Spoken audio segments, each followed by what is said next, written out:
चित्तौड़पुर train station जो पिछले 70 सालों से बंद पड़ा है। कहा जाता है कि पिछले 70 सालों से हर अमावस्या की रात को ठीक 12 बजे रेलवे स्टेशन की तरफ से शादी के नगाड़ों की आवाज आती है और फिर एक कुंवारी लड़की हमेशा के लिए गायब हो जाती है। आज वो दिन फिर से लौट आया था।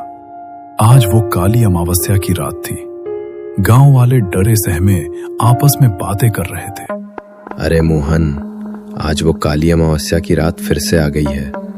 वो भूतिया बारात आज फिर से आने वाली है हमारे गांव में। अरे हाँ सुरेश, ये मनहूस रात आज फिर से आ गई है। अब न जाने किसकी बेटी या फिर किसकी बहन इस गांव से आज हमेशा के लिए चली जाएगी। अरे काका, आप चिंता मत कीजिए। आज मैंने गांव के मंदिरों में पुजारियों को बैठा दिया है। देखता हूँ कैसे वो भूतिया बारात आज गांव में घुसती है। पूरे गांव में आज एक अलग ही सन्नाटा फैला हुआ था। चारों तरफ एक डर का माहौल था जो कि हर अमावस्या को आमतौर पर गांव में रहता है। लेकिन इसी के साथ आज गांव के मंदिरों में उस भूतिया बारात को गांव में ना घुसने के लिए पूजा हो रही थी। गांव के लोग मंदिरों में जाकर भगवान से प्रार्थना कर रहे थे। देखते ही देखते शाम हो गई थी। गांव में चारों तरफ अंधेरा होने लगा था। तकरीबन 7 बजे बज रहे थे। तभी हम देखते हैं कि गांव की एक चाय की दुकान पर कुछ लोग बातें कर रहे हैं। अरे काका, आज फिर से ठीक रात 12 बजे वो भूतिया बारात हमारे गांव में आने वाली है। मगर मुझे ये समझा नहीं आता काका कि कब तक ये बारात हमारे गांव में ऐसे ही कुंवारी लड़कियों को ले जाएगी। क्या कोई भी इसे रोक नहीं सकता है?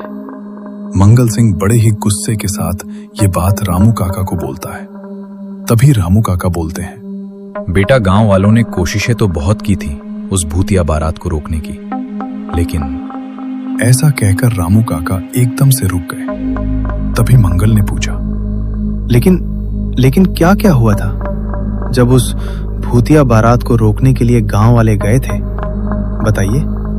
रामू काका एक लंबी सांस लेकर बोले, उस रात जब गांव के 10 से 15 लोग उस भूतिया बारात को रोकने गए थे, जिसमें मेरे पिता भी थे, लेकिन उस रात के बाद मैंने मेरे पिता और उन गांव के लोगों को आज तक कभी नहीं देखा। गांव के लोग इस हादसे से काफी डर गए थे, जिस वजह से उस दिन के बाद गांव वाले ने उस भूतिया बारात के सामने जाने की कभी भी हिम्मत नहीं की, क्योंकि गांव वालों को यह समझ आ गया था कि अगर वो भूतिया बारात के सामने गए तो वो जिंदा कभी नहीं लौटेंगे। ये बात सुन मंगल और प्रताप सहम गए थे। तभी मंगल बोला, लेकिन काका, वो भूतिया बारात तो सिर्फ कुंवारी लड़कियों को ले जाती है, तो फिर उस दिन गांव वाले क्यों गायब हुए? क्योंकि बेटा, गांव वालों ने उनके सामने जाने की हिम्मत की थी। और जो भी अमावस्या की रात घर के बाहर रहता है और अगर उन बारातियों की नजर तुम पर पड़ गई तो वो तुम्हें भी साथ ले जाते हैं। इसीलिए वो गांव वालों को भी साथ ले गए। तभी डरती हुई आवाज में प्रताप बोला, लेकिन काका, क्या आपने कभी इस भूतिया बारात को देखा है? नहीं बेटा, मैंने आज तक उस भूतिया बारात को नहीं देखा। कभी हिम्मत ही नहीं हुई देखने की। रामू काका ने अपनी बात खत्म ही की थी कि उनके पास बैठे गणेश काका बोलते हैं, तुम सबकी बातें खत्म हो गई हो तो अब हम सबको तुरंत ही अपने पन्ने घर जाना चाहिए, क्योंकि रात बहुत हो गई है। 11 बजे बज गए हैं। काका की बातें सुनकर सभी लोग अपने पन्ने घरों की ओर जाने लगते हैं। रामू काका की इतनी बातों के बाद अब मंगल और प्रताप की जिज्ञासा काफी बढ़ गई थी। उन्हें अब कैसे भी करके उस भूतिया बारात को देखना था। मंगल बोला, देख प्रताप, हमें ये तो पता है कि वो भूतिया बारात गांव में आती है और किसी लड़की को ले जाती है, लेकिन यार, हमने कभी अपनी आंखों से नहीं देखा। हाँ यार, ये बात तो सही बोली तूने, लेकिन अब कर भी क्या सकते हैं। चल ठीक है, अब मैं भी जाता हूँ अपने घर। अरे मैं ये कहना चाहता हूँ कि क्यों ना हम आज रात बाहर ही रहें और उस भूतिया बारात को अपनी आंखों से देखें। हमें पता भी चल जाएगा कि भूतिया बारात दिखती कैसी है। अरे मंगल, तू क्या पागल हो गया है क्या? पता नहीं तुझे रामू काका ने क्या बोला था। अगर वो भूतिया बारात तुम्हें देख लेगी तो तुम्हें भी ले जाएगी, और मुझे कोई मरने का शौक नहीं है अभी। अरे प्रताप, मुझे भी पता है ये, लेकिन हम थोड़ी ना उस बारात के सामने जाएंगे, बल्कि हम तो उन्हें चुप के देखेंगे और उन्हें पता भी नहीं चलेगा कि हम उन्हें देख रहे थे। अब समझ आया? लेकिन यार कहीं उस भूतिया बारात ने हमें देख लिया तो नहीं भाई? रहने दे उस भूतिया बारात को देखना। और तूने सुना नहीं था उस समय रामू काका ने क्या बोला था? भूल कर भी घर के बाहर नहीं रहना। अरे प्रताप यार, चल ना, इतना भी क्या डरना। और वैसे भी हम कहीं पर छुप के उस बारात को देखेंगे। वो भूतिया बारात हमें देख ही नहीं पाएगा। तू बस चुपचाप चला। वो प्रताप भी मंगल की बातों में आ जाता है और दोनों निकल जाते हैं उस भूतिया बारात को देखने। वो दोनों एक पेड़ के पीछे जाकर छुप जाते हैं और उस भूतिया बारात के आने का इंतजार करने लगते हैं।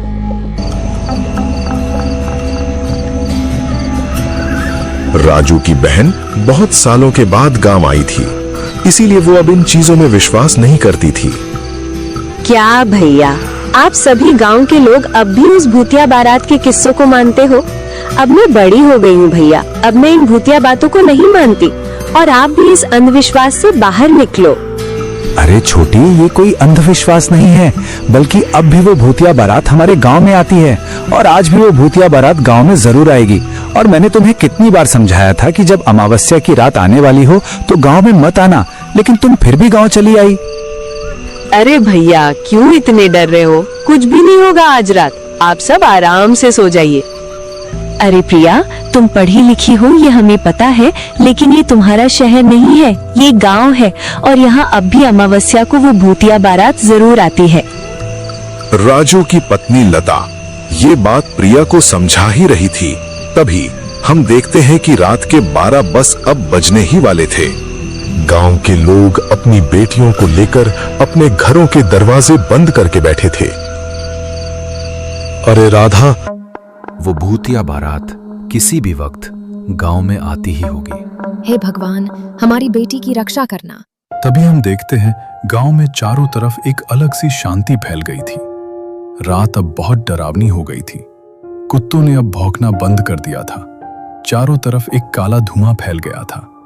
हवा मानो पूरी तरह रुक सी गई थी। तभी ट्रेन स्टेशन की ओर से शादी के नगाड़ों की आवाज आने लगती है। तुमने सुना राधा? ये वो शादी के नगाड़ों की आवाज को वो भूतिया बारात आ गई है राधा। हे भगवान, हमारी रक्षा करना। प्रताप बोला। अरे यार, लगता है आज तू मरवा के ही मानेगा। भाई चलना घर, रहने दे ये भूतिया बारात को देखना। कहीं गलती से उस भूतिया बारात ने हमें देख लिया तो?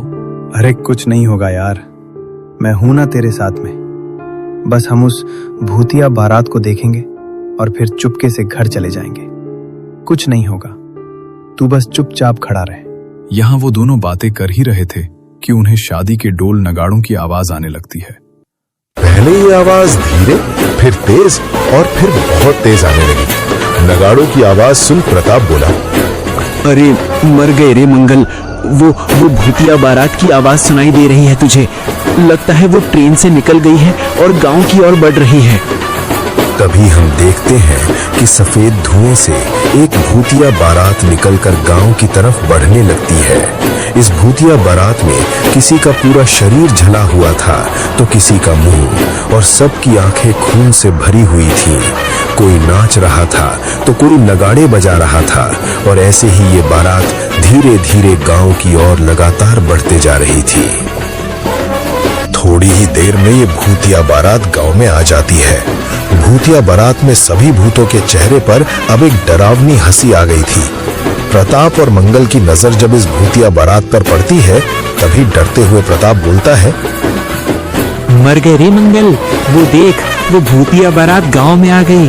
अरे बाप रे, है भगवान, बस आज के लिए बचा लो, फिर इस मंगल के साथ कभी न भटकूंगा ऐसे रात में। दोनों के दोनों ही उस भूतिया बारात को देखकर मानो वहीं जम जाते हैं। उनका शरीर उस भूतिया बारात को देखकर कांप रहा था। दोनों उस भूतिया बारात को देखकर बहुत ज्यादा डर जाते हैं। वो भूतिया बारात आज जाकर रुकती है राजू के घर के आगे। वो भूतिया दूल्हा राजू के घर का दरवाजा तोड़कर राजू के घर में घुस जाता है। तभी राजू डरती हुई आवाज में बोला, नहीं, मैं अपनी बहन को तुम्हारे साथ हरगिज नहीं भेजने वाला, चाहे मुझे अपनी जान ही क्यों न देनी पड़े। मैं अपनी बहन को तुझे नहीं दूंगा। तुम्हारी बहन तो आज मेरे साथ जाएगी ही जाएगी।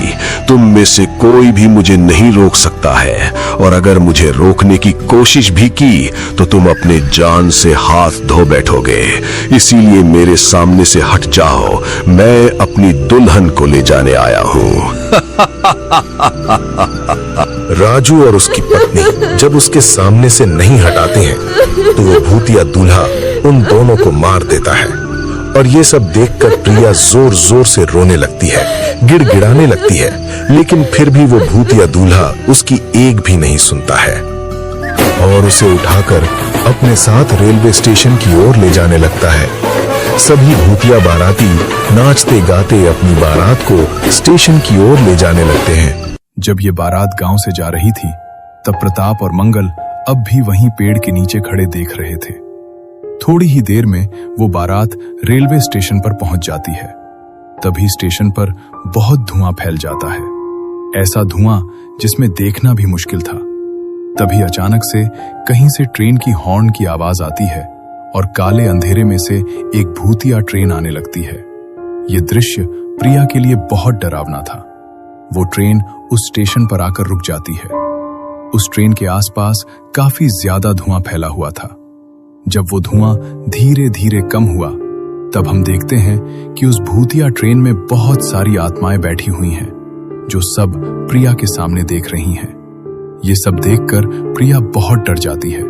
तभी वो भूतिया दूल्हा प्रिया को खींचकर ट्रेन की ओर ले जाने लगता है और फिर प्रिया को उस ट्रेन में बैठाते ही वो ट्रेन बड़ी ही तेजी से चलने लगती है और थोड़ी ही देर में वो धुआं बनकर गायब हो जाती है। ही वो ट्रेन बड़ी ही तेजी से चलने लगती है और थोड़ी ही देर में वो धुआं बनकर गायब हो जाती है।